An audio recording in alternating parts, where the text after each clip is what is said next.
Yo, yo, yo, what's good, family? Welcome to PNP. And first of all, man, listen, got the new merch. This is super dope. Never thought I would see my name on a shirt. This is crazy, man. We appreciate all the support, all the love. It's been a wild ride.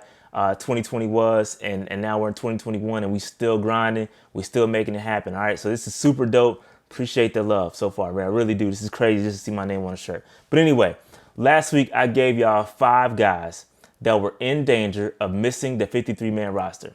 And this week, I'm here to bring you 5 guys that are on the bottom end of the roster that could potentially make a strong push to actually make the 53-man roster. Some of these are obvious, some of them are not so obvious, but I'm here to break it down for y'all. Before we get into this, make sure you hit that like button, hit the subscribe button, hit that notification bell, and get in these comments. Let me know what's good. We got to get the algorithm to pop. We need to get to 50K by the end of the year. It's a long way to go. I think we can do it. But if you support, we can do it, all right? And if you want to help the channel out even further, go cop a shirt. You can scroll right below, right above the comments. You'll see the link to the Teespring where you can go get all the merch that's available. And you can go to manscaped.com, use the code PNP, and get 20% off plus free shipping. All right, let's get into this. Now, before we get into this, we need to make a clarification on the 53-man versus the 55-man roster, okay? Now, you still have to have 53 men on the active roster. When you announce your 53-man roster or your roster before going into the season, it's going to be 53 men. 53 guys have to make the roster. However, on game day, you can have 2 guys from your practice squad come up to make it 55. Completely different, okay? At the end of the day, we still need to come down to 53 guys. So when we're talking about the roster, it's always going to be 53. And then come game day, you can have 55 guys active, 2 of them coming from the practice squad. I hope that's clear. Completely different, okay? Completely different. We're not going to announce a 55-man roster come when it's time to cut it down. That's not going to happen. It's going to be a 53-man roster. I hope that's clear. Now, let's go ahead and get into this. One of my sleepers, one of these sleepers that could potentially make the roster is Darius Clark. This guy is a running back that we signed at Newberry College. He came from the Hub camp. And which is the camp that is going to give guys an opportunity to show off their talents and potentially make a roster. And luckily for Darius Clark, he was able to make a roster. Now this guy, he has the ability to play running back, wide receiver, return kicks, line up on special teams, and he can do a lot. He can do a little bit of everything, which is going to help him or help his chances of making the roster. Versatility is king here. Versatility is king. Last year, when you think of a guy like Miles Hartsfield, he was a guy that could play running back and safety and cornerback. That versatility allowed him to make the roster, and we saw him play all those positions. We saw him take running back snaps. We saw him take safety snaps. We saw him take cornerback snaps. So versatility is something that this coaching staff covets. And I think if he can actually push some of these guys, some of these other running backs like Trenton Cannon, Rodney Smith, or Reggie Bonifant, it could be, I think this guy could actually make the roster. Now, we know Chuba Hubbard and CMC are safe. We know that for a fact. Those guys aren't going anywhere. But if this guy can have an amazing camp, he could really make a valiant push to make the 53-man roster. There's a lot of value in a return guy. We don't have a return guy right now. So I think he can do it. Again, he's not a blazer. He's not a guy that's going to be a 4-3 guy, but he is like a 4-5-5 guy, and that's valuable. And I think that's okay for a 215-pound running back. I think that's pretty solid. Again, I think versatility is key here. And if he can prove valuable at each position, whether it's running back, wide receiver, kick returns, special teams, he can make a strong push to make the roster. So that's Darius Clark. Shout out to him. I think he can make a strong push. Next up, we got Stephon Sullivan. Stephon Sullivan is a guy that spent most of the season last year on Seattle's practice squad. He was selected in the 7th round for them, and he was converted to a defensive end. Kind of worked out for him. He was active in maybe one game, and I think he had a tackle or so. But at the end of the day, he comes back home. He comes back, reunites with Joe Brady, and now he's going to be playing tight end. In fact, he confirmed that live on PNP. If you go back to the interview we had with Stephon Sullivan earlier, he confirmed that he will be playing tight end. No more defensive end for him, and I'm happy for that. This guy also played wide receiver / tight end at LSU under Joe Brady. There were a lot of guys that were overlooked when you got guys like Jamar Chase, guys like Justin Jefferson. It was hard to get shine.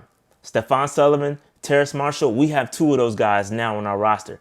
And I think that Ian Thomas is in a lot of trouble here. Ian Thomas could be in a lot of trouble if Stephon Sullivan comes out and looks well. Because listen, at the end of the day, Stephon Sullivan is athletic. He is a mismatch. He can run fast for a tight end. He's big, he's tall, and he can block too. He can block. This is an underrated attribute for Stephon Sullivan. And I think at the end of the day, this dude's a fighter. And if you listen to the interview, he's willing to do whatever it takes to make this roster. And he can make a very, very strong push to push Ian Thomas off of the 53-man roster. So keep an eye on Stephon Sullivan. If he's having a good camp, if he's having a really good camp, he can make a push. All right, next up we have Paddy Fisher. Paddy Fisher is a 4-year guy out of Northwestern who went undrafted in this year's draft.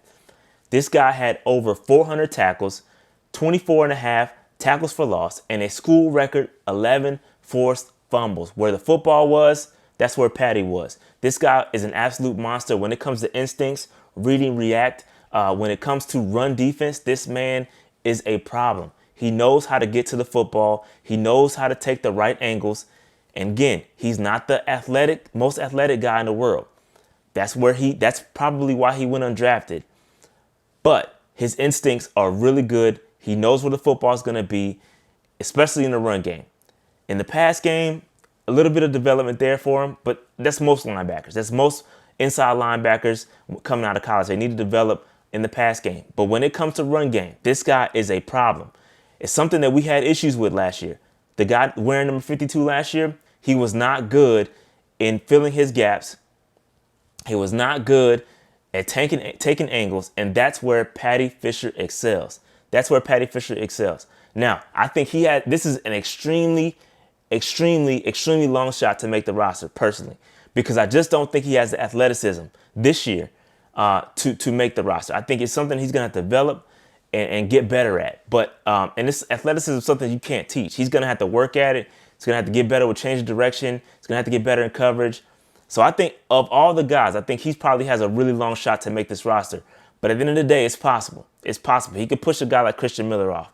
He could push some of these other interior, Frankie Louisville. He can push some of those guys off with an extremely good camp. It's going to have to be really good, but he can do it. I think he can do it, but it's going to be a long shot. Next up, we have David Moore. David Moore out of Grambling. He was pegged as my top HBCU prospect coming out of for this year's draft, okay? And this dude was an absolute beast at the Senior Bowl. Nobody had a better Senior Bowl than this cat. He came out, dominated against talent that most guys wouldn't think HBCU prospects could dominate against.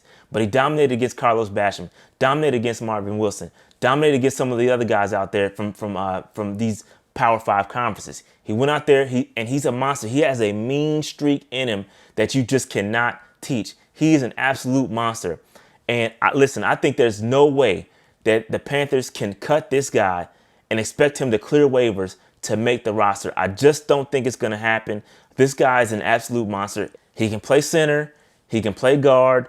David Moore was so good at the Senior Bowl that he earned Offensive Lineman of the Week honors, okay?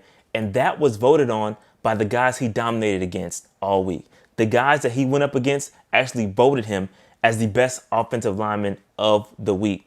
It's crazy. This guy is really good. Should not have went undrafted. Shout out to Trenton Scott, who also went to Grambling, for telling the coaching staff about David Moore. And in turn, that gave us the inside track to allow David Moore to choose us to come to as an undrafted free agent. This guy, he has the best chance of making this 53-man roster. Number one, because if you cut him, he is going to get scooped up immediately. That's how good this guy is. At the end of the day, guys like John Miller, Dennis Daly, those guys better watch their back because David Moore is coming. Okay, David Moore is breathing down their backs. And I guarantee this man, I'm willing to put some money on the line. This dude makes the roster. That's how confident I am that David Moore is going to make this 53-man roster. And listen, truth be told, he has a long way to go. This is not going to be a shoe-in. If you look at the Panthers roster, the projected roster they put out, he was the last offensive lineman listed. He has a long way to go, but I am so confident in this man's talent that he is going to push, literally and figuratively, push all these other guys out the way and make the 53-man roster. Mark it. All right, next up, we have Omar Bayless. Omar Bayless is a guy that was highly touted last year, put up tons and tons of numbers out of Arkansas State. He was only second behind Jamar Chase when it comes to production, and that's saying a lot. He did go undrafted, and that's partially due to his combine numbers. His combine numbers were very lackluster. He ran a 4.62, not very good, but at the end of the day, speed is not everything. And there's some fast guys that are not very good. Okay, so speed is not everything. He has more tools in his toolbox than just speed. He has a very good catch radius. He has very good hands. He's a tall, 6'3", 207-pound guy. So he's a pretty big dude. And so he has some attributes that are, more than just speed. Okay, and so I think that's what's going to propel him above a couple of guys on this roster. Maybe a guy like Keith Kirkwood. Keith Kirkwood has the inside track because he knows the system. At the end of the day, Omar Bayless now is in year 2 of the system. Okay, so things are starting to level out a little bit. The playing field's starting to level. Guys like Brandon Zylstra. Brandon Zylstra is my guy. Y'all know that. Y'all know I rock with Brandon Zylstra. That is my guy. But at the end of the day, just being transparent and being fair, that he could get pushed off the roster with a guy like Omar Bayless balling out.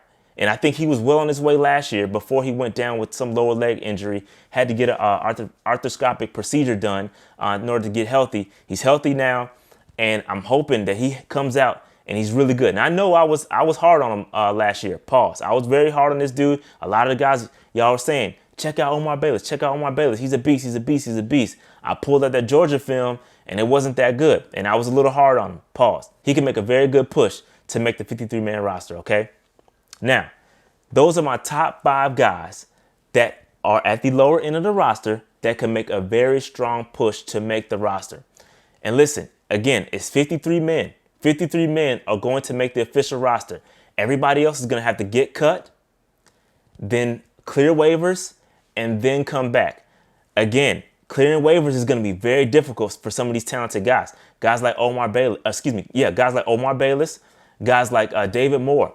If you cut those guys, it could be very problematic that they get picked up by somebody else.